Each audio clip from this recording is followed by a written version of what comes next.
Welcome to fandom. তো চলে এসেছি আরেকটা আপডেটের ভিডিও নিয়ে। তো অনেকদিন বাদে, মাঝখানে বেশ কিছুদিন ভিডিও দিতে পারিনি কিছু সমস্যার জন্য।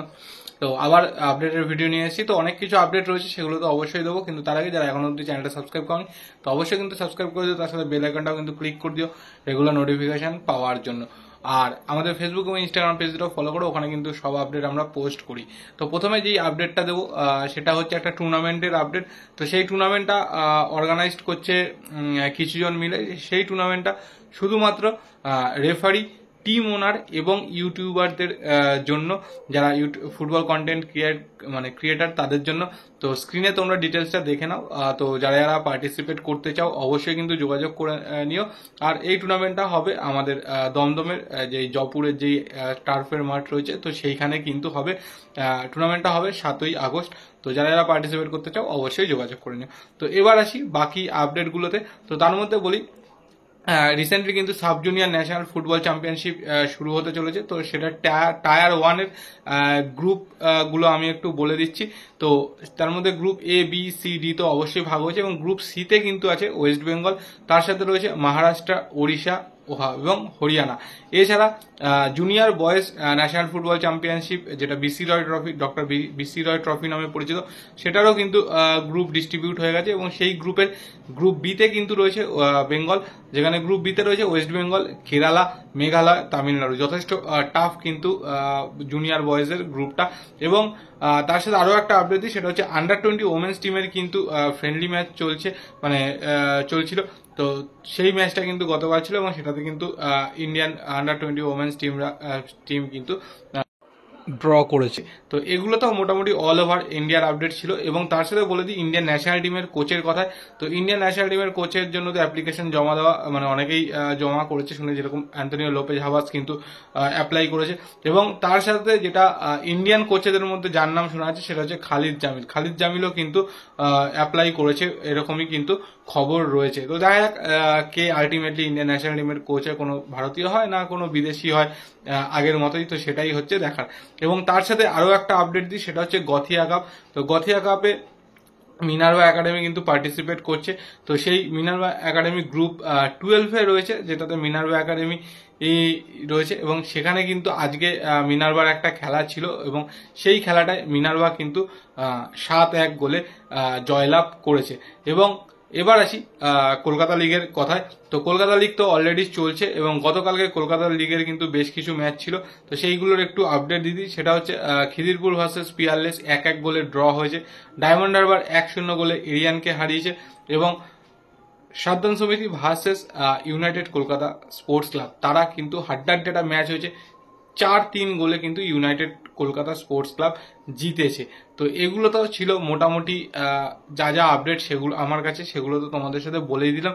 এবং এবার আসি কলকাতা লিগের ডার্বি নিয়ে। তো কলকাতা লিগের ডার্বি কিন্তু 19শে জুলাই, এবং খেলাটা কিন্তু হতে চলেছে কল্যাণী স্টেডিয়ামে। এটা কিন্তু অফিসিয়ালি জানিয়ে দেওয়া হয়েছে। এবং আজকে যখন তোমরা ভিডিওটা দেখছো তখনও অবধি খবর হয়তো পাবে না, বিকেলের দিকে কিন্তু আইএফএর তরফ থেকে মোটামুটি জানিয়ে দেওয়া হবে যে টিকিট কবে থেকে ছাড়া হবে, এবং কোন অনলাইন টিকিটিং পার্টনার তারা রাখছেন, এবং তাদের কাছ থেকেই টিকিটটা কিন্তু পাওয়া যাবে। এবং তার সাথে টিকিটের যে দাম সেটাও কিন্তু জানিয়ে দেওয়া হবে আইএফএর তরফে, এরকমই কিন্তু বলা হয়েছে। এগুলো তো গেল ডার্বির আপডেট। আর ডার্বিতে তো অবশ্যই দুজনেই মোটামুটি কিছু সিনিয়র প্লেয়ারকে খেলাবে, এবং কিরম কি পারফরমেন্স করে, যদিও দুজনের কিন্তু পারফরমেন্স এখনো অবধি খুব অবধি হাইফাই যে তা নয়, তার তুলনায় কিন্তু বলা যায় যে আন্ডারডগ টিমেরা, যেরকম হচ্ছে United sports, United Kolkata, Khidirpur customs, তারপরে হচ্ছে ডায়মন্ড হারবার, এরা কিন্তু যথেষ্ট ভালো খেলছে। তো দেখা যাক যে ডার্বির রেজাল্ট কি হয়। তো এর সাথে সাথে বলে রাখি যে ইস্টবেঙ্গল কিন্তু একজন ডিফেন্ডারকে, বিদেশি ডিফেন্ডারকে অলরেডি সাইন করিয়ে নিয়েছে। এটা আগেও আমি বলেছিলাম, তো আবারও বলে দিচ্ছি, যার নাম হচ্ছে কেভিন সিবিলি। তো এ কিন্তু আর্জেন্টাইন ডিফেন্ডার। তো একে কিন্তু শোনা যাচ্ছে আগামী মরশুমের জন্য কিন্তু অফিসিয়ালি সাইনিং করিয়ে নিয়েছে। এবং যতদূর খবর 19 তারিখের মধ্যে কিন্তু কোচ অস্কার এবং তার সাথে মোটামুটি যেই 3-4 জন বিদেশিকে সাইন করানো হয়েছে, প্রত্যেকেই কিন্তু চলে আসতে পারে বলেই খবর। এবং তাদেরকে নিয়ে কিন্তু 19 তারিখের পর থেকে প্র্যাকটিস শুরু করবে, কারণ 23 তারিখে কিন্তু ফার্স্ট ম্যাচ ডুরান্ড কাপে, সেখানে কিন্তু নামছে। এবং ডুরান্ড কাপে কিন্তু মোহনবাগানও পার্টিসিপেট করবে এরকমই কিন্তু এই মুহূর্তে শোনা যাচ্ছে, এবং তাদেরকে রেখেই কিন্তু গ্রুপ বিন্যাস করা হচ্ছে। কিন্তু সিনিয়র টিম খেলাবে না ইয়ং স্কোয়াড বা জুনিয়র টিম যেটা রয়েছে সেইটা খেলাবে বাস্তব রায়ের অধীনে, সেটাই কিন্তু দেখা, যদিও সেটা নিয়ে কিন্তু এখনো অবধি কিছু খোলসা করেনি মোহনবাগান ম্যানেজমেন্টের তরফ থেকে।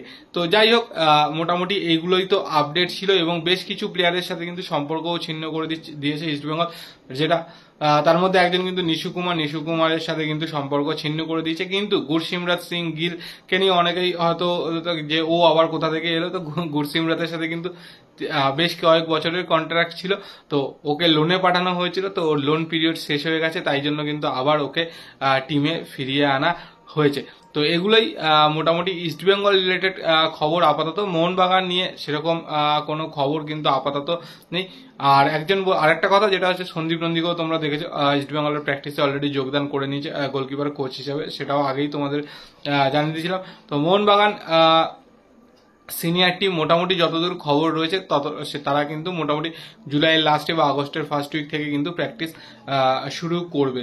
কিন্তু যেটা হচ্ছে কথা, সেটা হচ্ছে আইএসএল নিয়ে একটু বলে রাখি। তো অলরেডি সবাই জানো যে আইএসএল এর তরফ থেকে কিন্তু সমস্ত ক্লাবকে একটা লেটার করা হয়েছে বা চিঠি করে জানিয়ে দেওয়া হয়েছে এই মুহূর্তের জন্য কিন্তু আইএসএল কে তারা হোল্ড করে দিচ্ছে যতক্ষণ না এমআরএম যেই চুক্তিটা রয়েছে সেটা রিনিউ করা হচ্ছে, বা যে যা সংশোধনের ব্যাপার রয়েছে সেগুলো যেন যদি না করা হয়, তা সেই জন্য কিন্তু তারা এই মুহূর্তে আইএসএলটাকে মানে হোল্ডেই রাখছে, সমস্ত ক্লাবকে তারা জানিয়েছে।